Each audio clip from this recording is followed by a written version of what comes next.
Recording. Right. Stuff that makes your brains hurt. Here's the geometrical genius. Oh, I don't know about all that.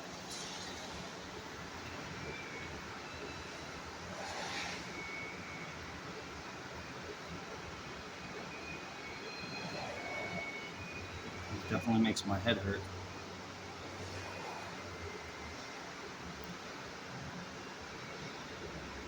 So you are creating the design work for what become to look like the triangles here. What goes into all of the variations of the shark teeth is a lot of mathematics and more or less fractals and stuff. So if you follow along with just having to like take each one of these steps and pattern it out, and then start dividing each section by whatever fraction that they equal in the distance, and then creating each pattern and geometrically going through and designing it out before it's ever even cut. So it gets to be a little bit tedious and confusing. So I know some people online probably think, oh well, that's just like a vinyl sticker or whatever. Nope. And it's not.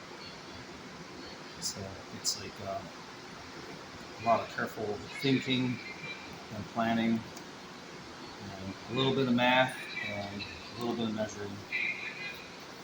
Designing and then cutting and then weeding. After like literally measuring out where the center line is of the trunk or part, measuring from here to here, getting a halfway point, and then on this design I went 3 inches off center.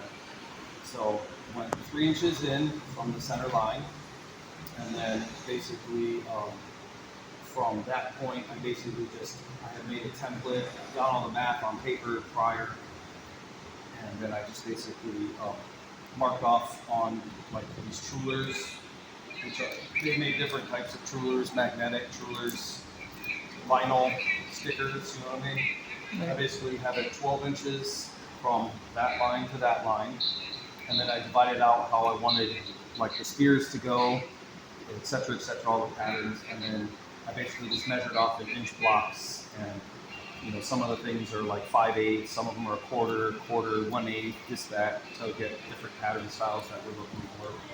And again, this isn't like plotted out on a computer, printed, weeded, and cut. This is actually hand designed, measuring within the spaces and parameters that we have, and then drawn out by hand, cut by hand, painted, and then airbrushed all by hand to get a pattern like that.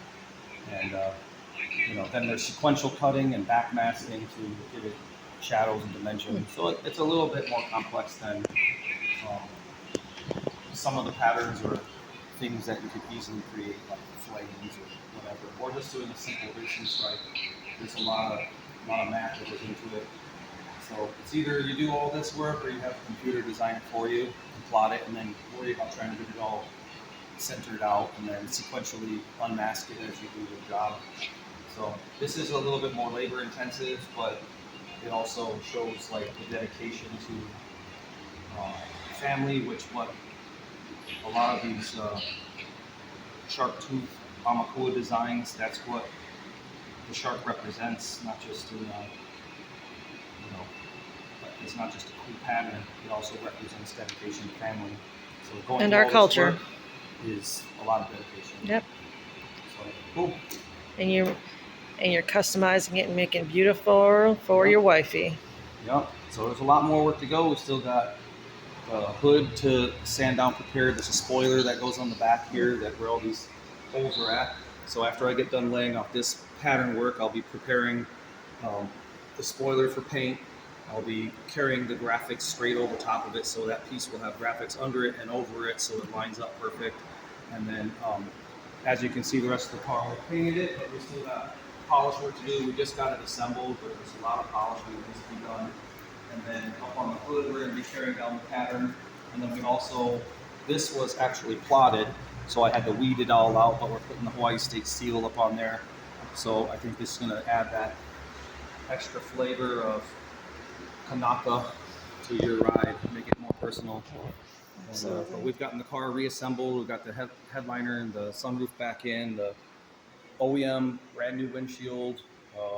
Every piece was painted, the mirrors, the handles, everything was completely blocked out, redone, rebased, re-cleared. And it will be completely flat sanded and polished when it's done. It should look like very nice and show worthy. We're gonna even go down, re-polish out the wheels, probably paint the calipers, and do some other cool stuff underneath. We've already added our custom headlights to it, which is kind of neat. We ended up putting the halos in there, so they're the blackout casings, clear lenses, and then the lights turn on, and you can program the color. I think right now I have it programmed to just be red, so I guess it's on purple right now. Yeah, it's on purple It right can now. be any color that we want it to be. It's kind of neat. Has sequential turning. Just little odds and ends details to make this ride more custom for the customer, which happens to be my wife.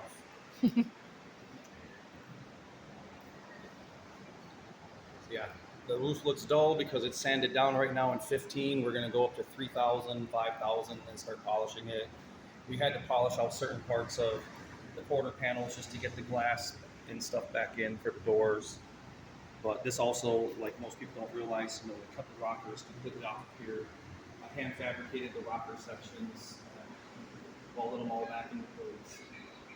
Body worked them, so you can't really tell.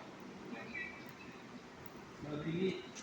Heck yeah, it is. One of a kind for the wife, bringing in her Hawaiian culture into the car too. Instead of just doing a plain racing stripe, we're gonna keep it looking muscle car, but with that Hawaiian flavor.